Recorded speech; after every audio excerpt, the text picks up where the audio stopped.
Сайн байцгаана уу? Хэвлэл мэдээллийн тав бүхний энэ өдрийн мэндийг хүргэе. Миний би Монгол Улсын шадар сайдын ажлын албаны даргуугаар ахлах зөвлөхийн ажилдаа инх хамгаалсан хүн байна. Надтай хамт Монгол Улсын шадар сайдын зөвлөх үйлс төгөлдөр ирлээ. Тэгээ өнөөдөр хэвлэл мэдээллийн тав бүхнийг зоглуулсан асуудал бол өчигдрөөс ахуулаад сүүлийн үед мэдээллийн сүлжээ сайтуудаар Монгол Улсын шадар сайд хүрэлцэхийг чагнасан, дагсан, мөрдсөн талаар гарч ирлээ. Тэгээд энэ асуудалтай холбоотой асуудлаар мэдээлэл өгөх зорилгосон юм аа. За харамсалтай нь ийм явдал болсон. 2017 оны 7-р сарын 3-ны өдөр бид нар энэ асуудлаар Тагнуулын ерөнхий газар болон авилгын дэвсгэр газарт бичиг явуулсан байгаа. Уг бичгийн гол агуулгыг бол өөрсдөө тав хүнд уншиж танилцуулна. Шадар сайдын зүгээс бол уг асуудал нухацтай хандаж холбогдох үеийн байгууллагаар нь шалгуулах нь зүйтэй гэсэн чиглэл өгсөн. Тэгээд энэ чиглэлийн дагуу өнөөдөр шалгагдах үйл ажиллагаа явуулж байгаа гэж бид ойлгож байгаа. Өөрсдөө зөвлөлтөй энэ явсан албан томтуудыг хэвлэл мэдээллийнхэнд танилцуулна. За та бүхэнд энэ өдрийн мэндийг хүргэе. Юуны өмнө бол шадар сайдын Монгол Улсын шадар сайдын ажлын алба бол ийм хэрэг одоо гарч байгаад бол туйлын харамсаж байна.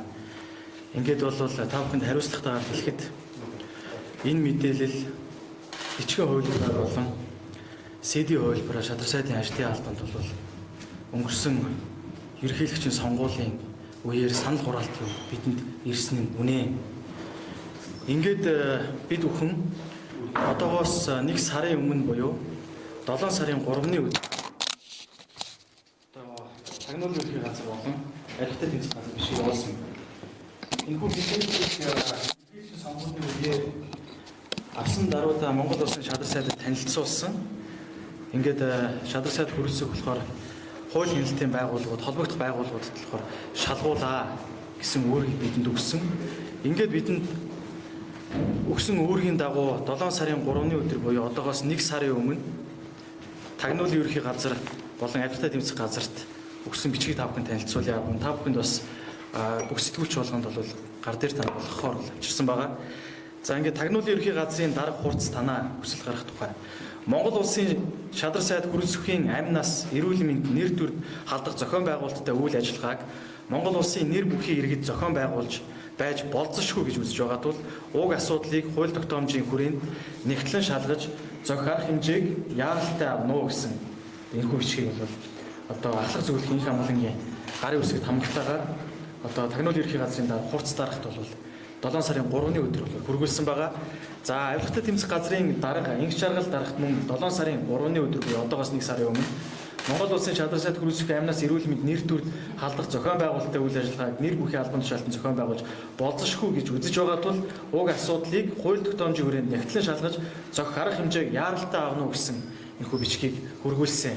Ингээд одоогийн байдлаар тус газруудаас бидэнд бол ямарваа нэгэн хариу мэдээлэл бол ирээгүй байгаа. Ингээд одоо сошиал ертөнц бол бичлэг бол цацагдсан байсан. За ингээд 7 сарын 31-ний өдөр буюу одоогоос хэд хоногийн өмнө байна тийм. Одоогоос 4 хоногийн өмнө 7 сарын 31-ний өдөр бид бүхэн аюулгүй байдал гадаад бодлогын хорооны дарга улсын хурлын гишүүн J2-т болохоор хүсэлт хүргүүлсэн байна. За энэ хүсэлтийг бас та бүхэнд уншиж танилцуулъя. За Монгол улсын шадар сайд ухнаагийн хүрэлцэхийн амь нас, эрүүл мэнд, нэр төр, аюулгүй байдалд халтахаар Монгол улсын зарим иргэд хууль бусаар тагнах, шагнах, мөрдөх ажиллагаа явуулж байгаа талаар шадар сайдын ажлын албанд ирсэн мэдээллийг үндэслэн 7 сарын 3-ны өдөр тагнуулын ерхий газар, авилгатай тэмцэгтэй газарт хандан энэ асуудлыг хуулийн дагуу шалгаж тогтоолох тухай албан бичиг явуулсан. Энэ үйлдэл нь Монгол улсын үндсэн хууль, эрүүгийн болон холбогдох бусад хууль тогтоомжийг зөрчсөн, төрийн өндөр албан тушаалтны амь нас, эрүүл мэнд, гэр бүлийн болон албаны аюулгүй байдал занал хийлсэн, цаашлаад төрийн сайдыг тагнах, чагнах, мөрдөх зэргээр хууль бус гүйцэтгэх ажил хийх замаар Монгол улсын үндэсний аюулгүй байдалд хохирол учруулах гэсэн гэмт хэргийн шинжтэй ноцтой үйлдэл тул Монгол улсын үндсэн хуулийн 42 дугаар зүйл, Монгол улсын их хурлын тухай хуулийн 20 дугаар зүйл зүйлийн 24-ийн 3-1 заасныг үндэслэн Монгол улсын засгийн газрын гишүүн төрийн нууцыг хадгалах, хамгаалах үүрэгтэй. Төрийн өндөр албан тушаалтны хувьд улсын их хурлын аюулгүй байдал, гадаад бодлогын байнгын ороо тусгай хяналтын дэд хороонд хандж байна гэсэн энэхүү бичгийг шадар сайд хүрэлцэхийн өөрийн гарын үсэгтээ тамгатайгаар аюулгүй байдал, гадаад бодлогын байнгын орооны дарга J2 гишүүнд бол өгсөн байгаа. За ингээд энэхүү бичгүүдийг та бүхэнд хариуцлагатайгаар бол энэ ийм үйл явцууд бол явж өнгөрснийг бол хариуцлагатайгаар мэдэгдэж байна. Ингээд энэхүү үйл явдал бол босонд бид бүхэн одоо маш их харамсаж, маш их сэтгэл зовниж одоо болгоомжилж байна. За мөн одоо бид нар болон одоо ард иргэд одоо энэхүү эрэгтэй, эмэгтэй гэрчүүдэд бол маш их санаа зовж байгаа. Ингээд бол гэрчүүдийг одоо хуулийн байгууллагаар одоо аюулгүй байдлыг хангах одоо мөн хуулийн байгууллагаар одоо энэ этгээдүүдийг гэрчүүдийг бол одоо хяналтандаа авах нь зүйтэй гэж одоо шадар сайдын ажлын албад бол үзэж байгаа маа. За одоогийн байдлаар та бүхэндээ болсон процессуудыг бол хариуцлагатайгаар мэдэгдэж танилцууллаа. Яа харахгүй бол олон нийт бол энэ зүйлийг одоо хүлээж одоо бидэн рүү бол өнгөрсөн хугацааны өдрийн туршид маш их одоо санал хүсэлт явуулсан дагуу та бүхэнд мэдээлж байна. Ингээд хууль хяналтын байгууллага шалгаж байгаа энэ нөхцөлд өөр одоо асуулт хариултанд одоо хариулах мэдээлэл өгөх одоо боломжгүй байгааг та бүхэндээ хэлье. За баярлалаа. Нэг хүмүүс